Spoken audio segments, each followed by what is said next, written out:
Sushi के मौत में रजली अब्दी और मुहिब नाम में आप सबकी सलामती हो। शालूम एवरीवन जी, गॉड ब्लेस यू। आज सुबह हम एक बार फिर से बात करेंगे खुदा के वादों पर, खुदा की कुदरत पर और खुदा के कलाम पर, क्योंकि मुकद्दस यरमाया कहते हैं, अगर यर्मिया की किताब उसका पहला बाब और उसकी 12वीं आयत मुबारका को देखें तो वहाँ लिखा है कि खुदा अपने कलाम को पूरा करने के लिए बेदार रहते हैं। आइए खुदा के कलाम मुक़द्दस में से देखेंगे कि खुदा देखता है।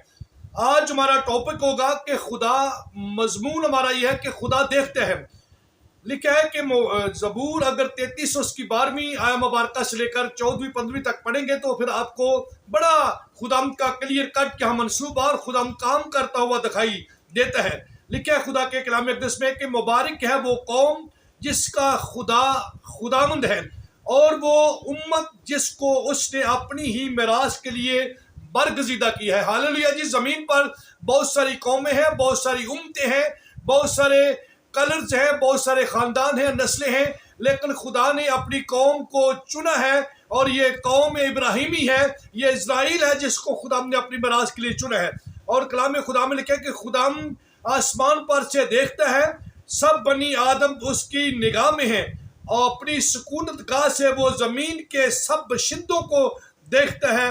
वही है जो उन सब के दिलों को बनाता और उनके सब कामों का ख्याल रखते हैं। हालेलुया जी। खुदा का कलाम ये सिखाता है कि खुदा हमारी ज़िंदगी के हर पहलू को देखता है।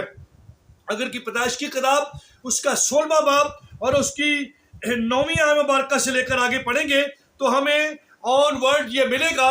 यहाँ हाजरा का वाक़या है, अब्राहम का वाक़या है, सारा का वाक़या है। यहाँ कलाम हक में लिखा है, और खुदा के फरिश्ता ने उससे कहा कि तू अपनी बीबी के पास लौट जा और अपने को उसके कब्जा में कर दे।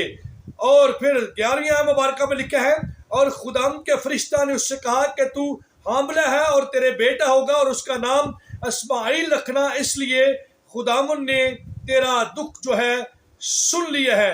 फिर 13वीं आयत मुबारका में लिखा है, और हाजरा ने खुदावन का जिसने उससे बातें की इताएल रूही नाम रखा, यानी आए खुदा तू बसीर है, क्योंकि उसने कहा कि मैंने यहाँ भी अपने देखने वाले को जाते हुए देखा।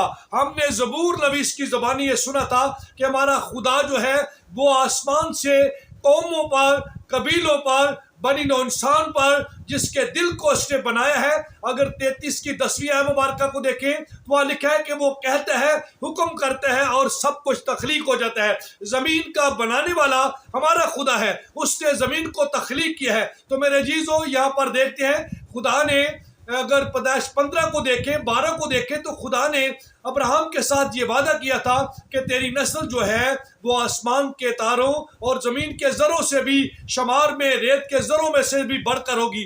तो यहाँ पर देखते हैं, आप सारी कहानी से मुतल्लिक़ जो बाइबल के पढ़ने वाले लोग हैं वो जानते हैं, लेकिन मैं मुख्तसर ये बताता हूँ कि अब्राहम जो है उसकी बीवी सारा है। सारा देर बाद तक जो है वो हामिला नहीं हुई। इसे मिस्र से एक लौंडी मिली जिसका नाम हाजिरा था।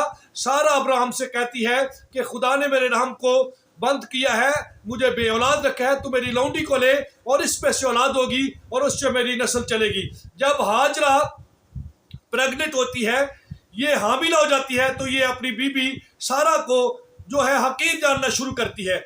तो खुदा का कलाम हमें यह सिखाता है, इसने आकर अब्राहम से बात की कि अब्राहम, इसका जो सब कुछ किया है इसका तेरी गोर गर्दन पे हो।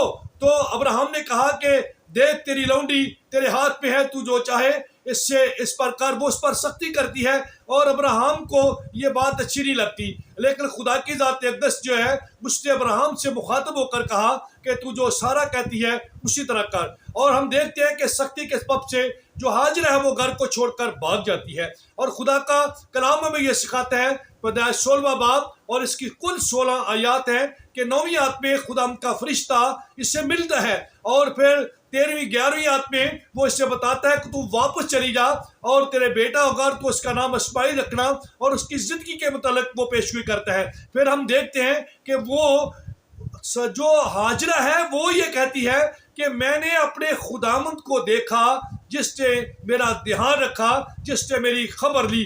پہلی بات ہم دیکھتے ہیں کہ خدا نے ابراہیم سے کہا تھا کہ میں تیری نسل کو بڑھاؤں گا. اب ہاجرہ کے بطن میں رحم میں جو سیڈ ہے وہ مقدس ابراہیم کا ہے، اس لیے خدا اسے محفوظ رکھنا چاہتا تھا.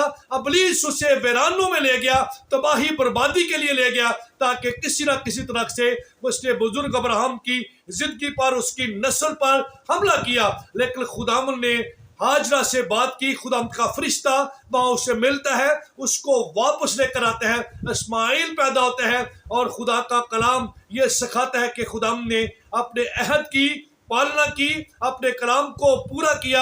جو اپنے کلام کو پورا کرنے کے لیے بیدار رہتا ہے. میرے عزیزو، مقدس داؤد کی زندگی میں بڑے واقعے ہیں، اس لیے اس نے کہا کہ خدا دیکھتا ہے اور خدا انسانوں کے دل پر نگاہ رکھتا ہے اور ان کے خیالات کو دور ہی سے پہچان لیتا ہے.